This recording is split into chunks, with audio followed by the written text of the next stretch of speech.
Greetings. This is Top Hat and Buttered Popcorn. My name is John Savers. I'm your host, and today we'll consider a recent film, Ace Ventura, When Nature Calls. This was a very bad grade B movie. It stars, of course, Jim Carrey as Ace Ventura. Ian McNeice as a character of Fulton Greenwald, as I made it, and a cast of many. This particular film relies a great deal on the undoubted comedic abilities of Jim Carrey, but unfortunately it does not work. He is a comedian with a highly stylized kind of format. He needs a foil in the same sense that the Three Stooges or the Marx Brothers had foils. He needs a foil of that kind, not a straight man type of foil.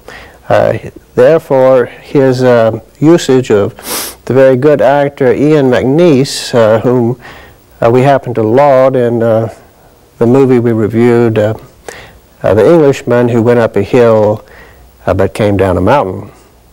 His undoubted talent was wasted in this movie as he was left, along with much of the audience, to basically gaze at this really stupid, stylized miming joined to really idiotic non sequiturs, which seemed to characterize the humor of Jim Carrey at this point in time.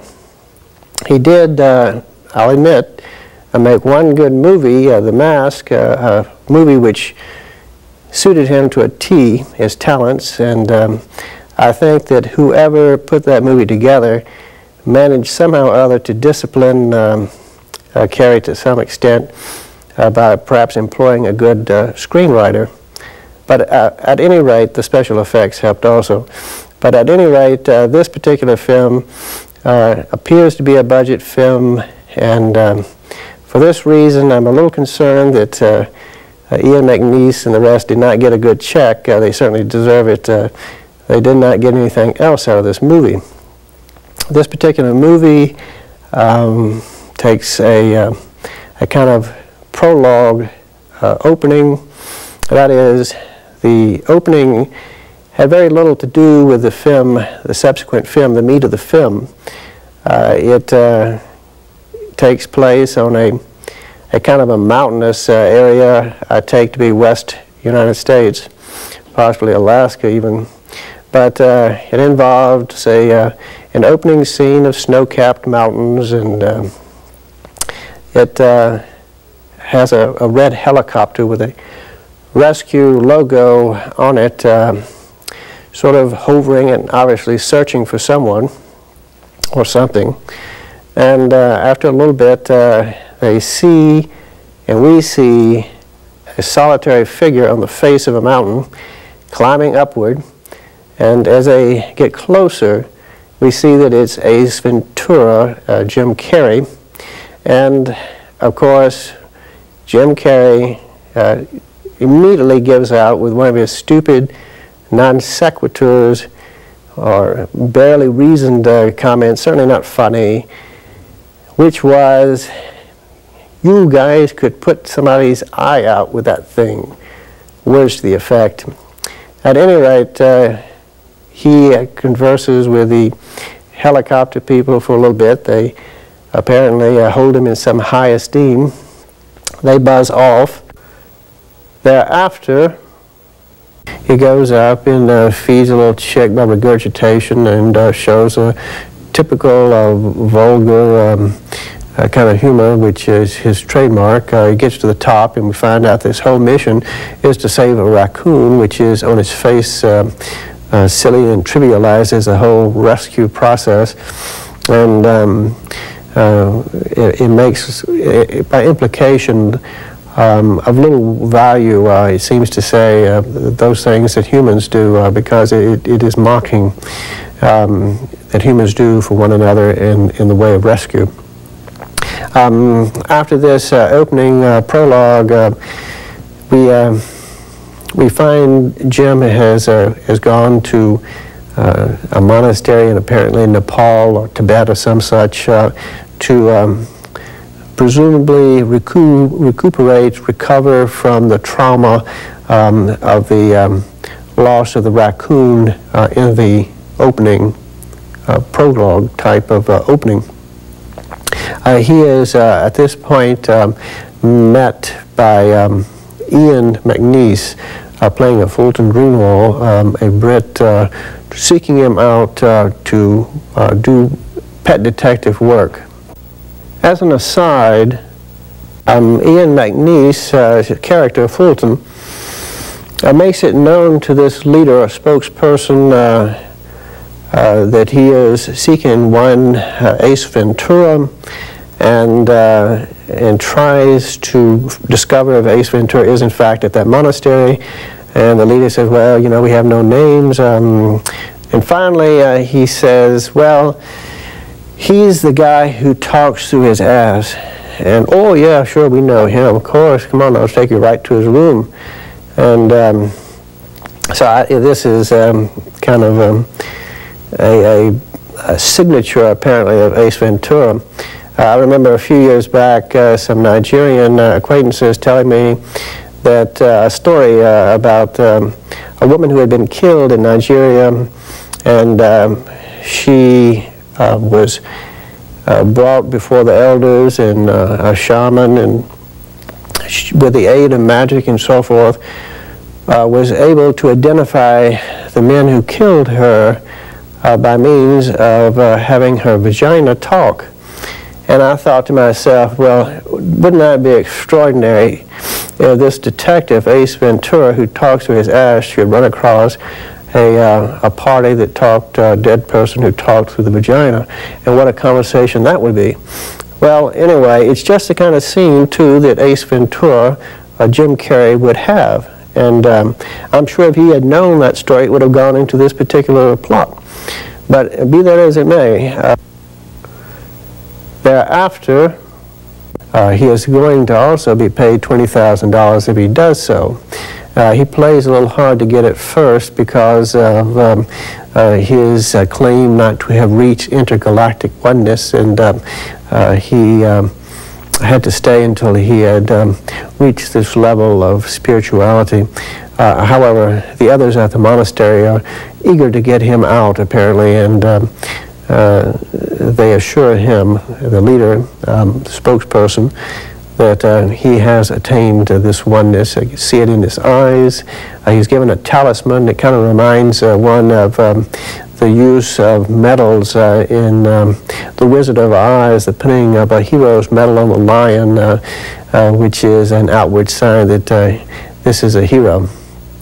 So this talisman given by the apparently Buddhist leader there at the monastery supposedly would be an outward sign that he had attained intergalactic oneness.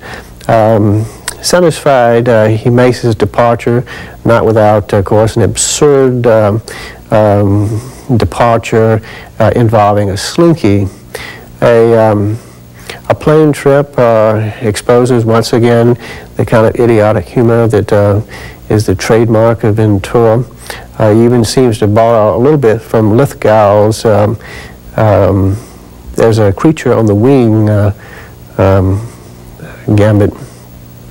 Landing in Africa, we see the usual stock footage. We see a cheetah resting on the top of a jagged crest outcropping, and we're reminded a little bit that this is, once again, a grade B movie. The same stock footage you would expect, and of course Cheetah brings to mind the sidekick of Tarzan.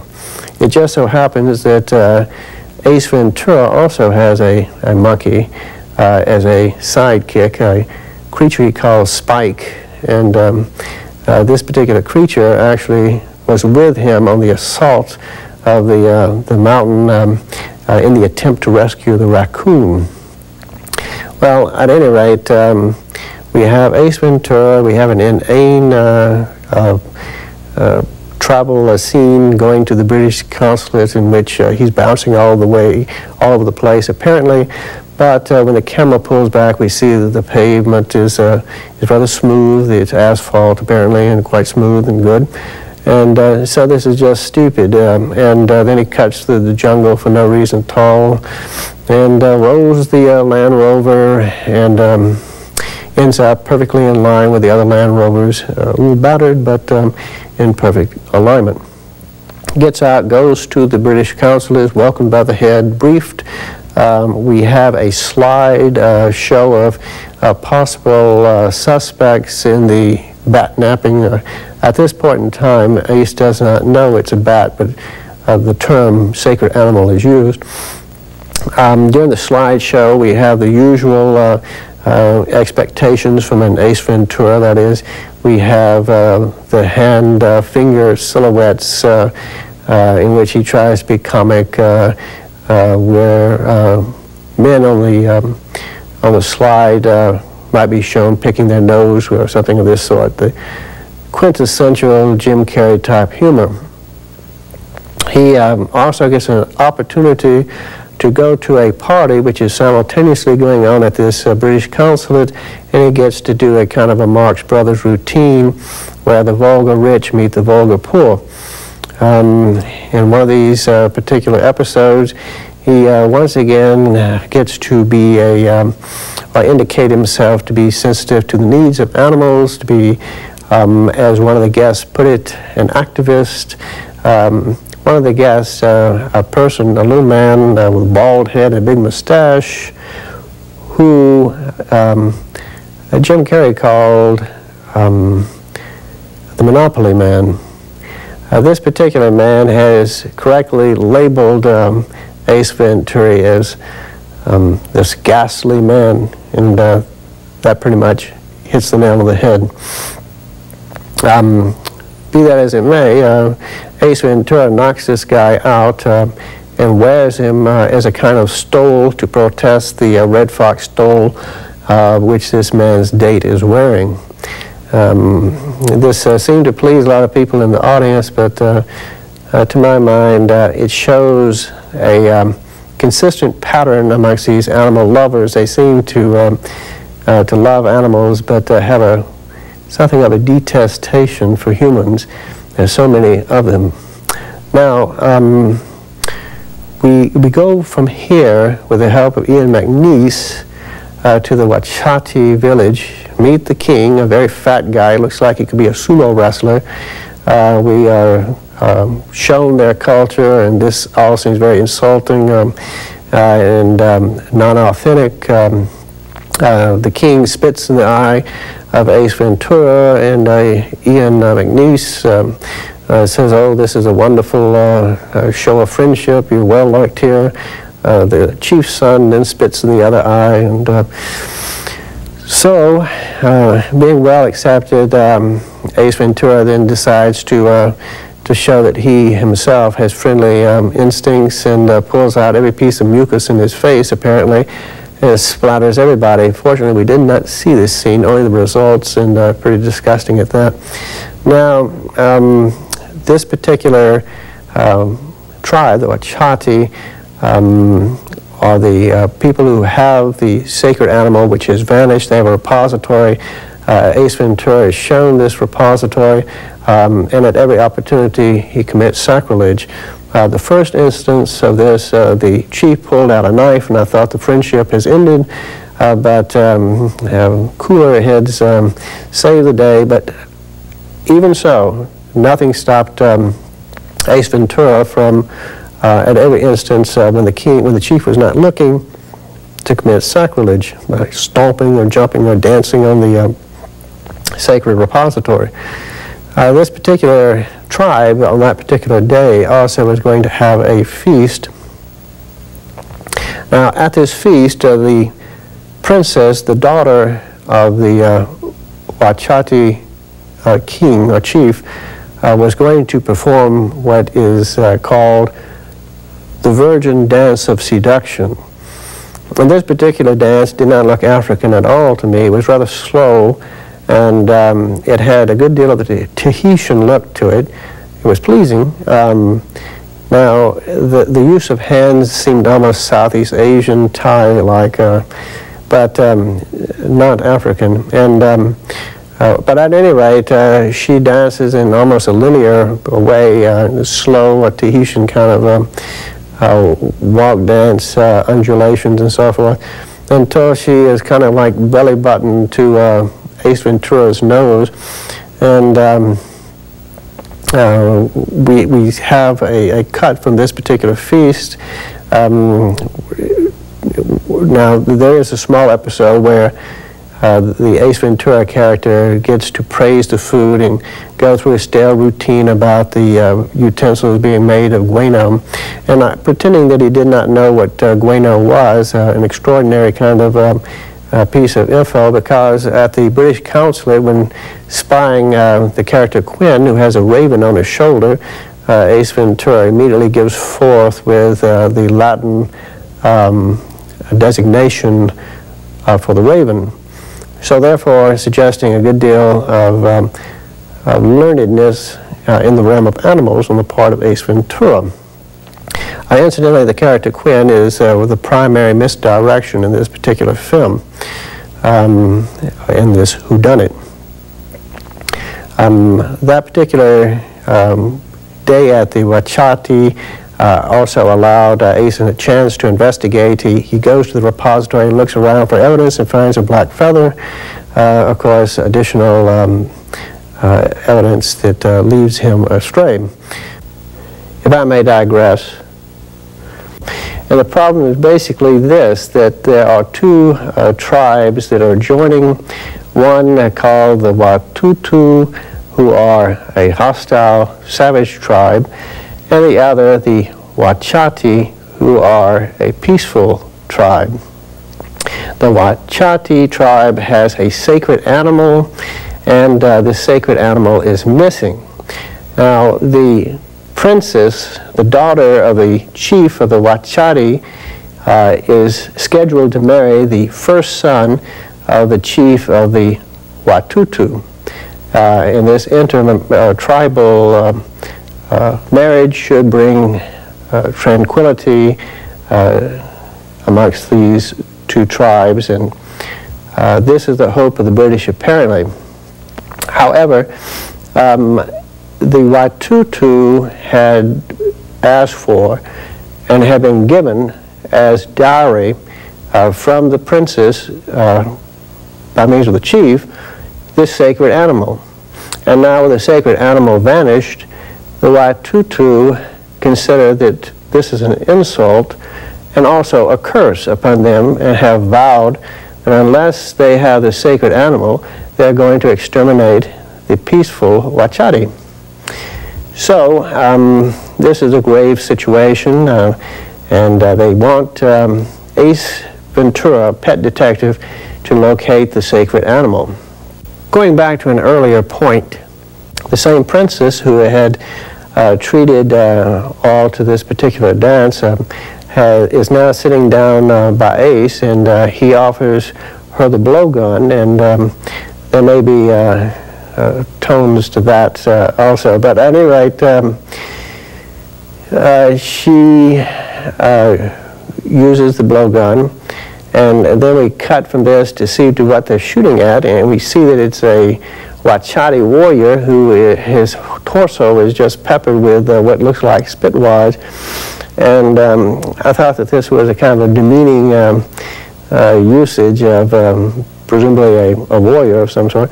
But at any rate, we then learn from the princess that she is concerned because in her upcoming marriage, she is